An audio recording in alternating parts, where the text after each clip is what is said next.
안녕하세요. 방구석 지식인입니다.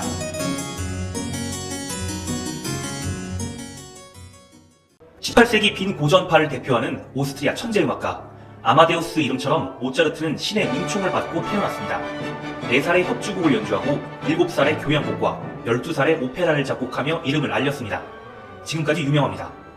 돈 지오반니와 마술피리를 비롯해 35살의 짧은 생애 동안 600곡이 넘는 작품을 남겼습니다. 차이코프스키는 모차르트 음악을 듣고 예술가의 길을 걸었다고 합니다. 누군가는 은총이 가득한 삶이었지만 누군가는 2인자의 그림자에서 몸부림쳐야 했습니다. 살리에리입니다.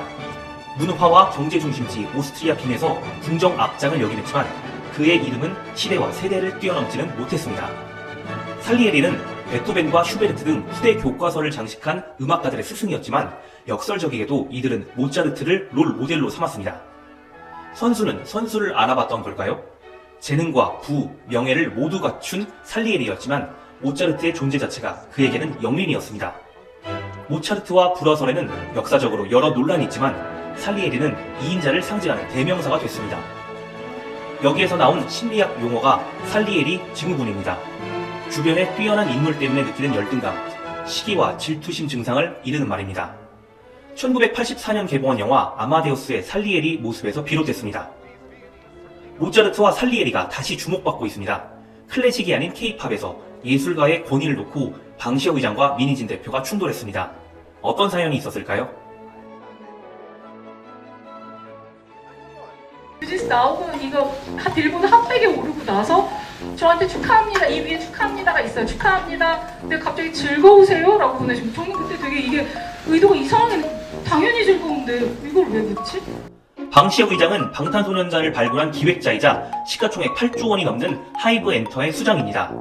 엔터사 가운데 처음으로 대기업 총수의 이름을 올린 방시혁 의장은 이른바 주식 재벌입니다.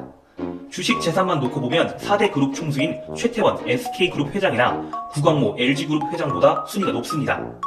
재능과 부, 명예를 모두 갖고 있는 방시혁 의장은 왜 민희진 대표를 시기했을까요?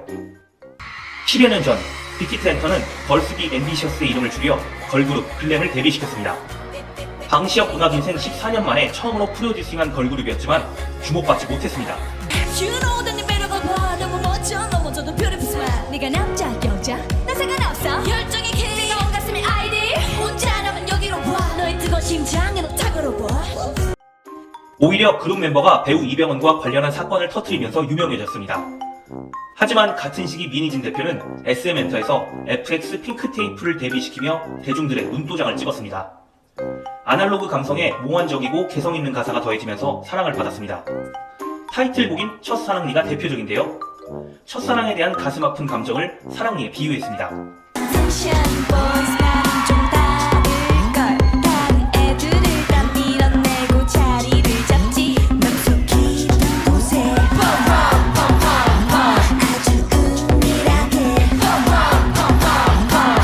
지금까지도 많은 성과가 있었습니다.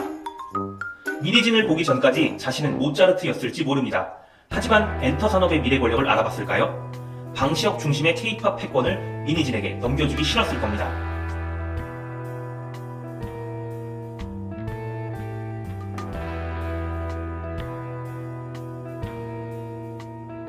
스스로 모차르트가 될 수 없다면 어떻게 해야 할까요?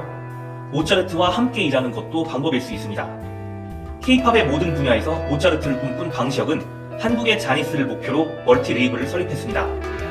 어도어 엔터 역시 같은 이유로 하이브에 흡수됐습니다.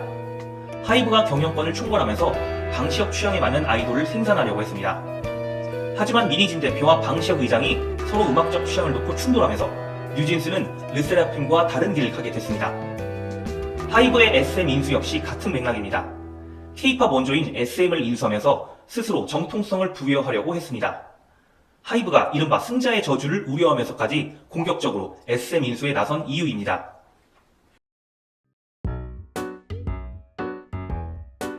이제 판도라의 상자는 열렸습니다. 민희진 대표의 기자회견은 하이브, 아니 K-팝 산업 전체로 불이 붙었습니다. 사실은 아직도 넘어야 될 산이 많은 상황에서 이게 굉장히 법리적으로 여러 가지로 일반 분들이 이해하기 어려운 복잡한 내용들이 이제 많기 때문에 이제 그런 부분들을 제가 정리를 한번 하는 하고 넘어가는 게 맞는 거 아닌가라는 생각으로 이제 일본 J-팝을 성장시킨 마중물은 대형 기획사 자니스였지만 역설적이게도 자니스 때문에 일본 J-팝은 몰락했습니다. 기타카와는 아이돌 선발부터 실력보다 자신의 취향을 중요시하는 독단적인 프로듀싱으로 똑같은 스타일을 재생산했습니다. 다양성이 사라진 일본 아이돌 시장은 스스로 섬이 됐습니다.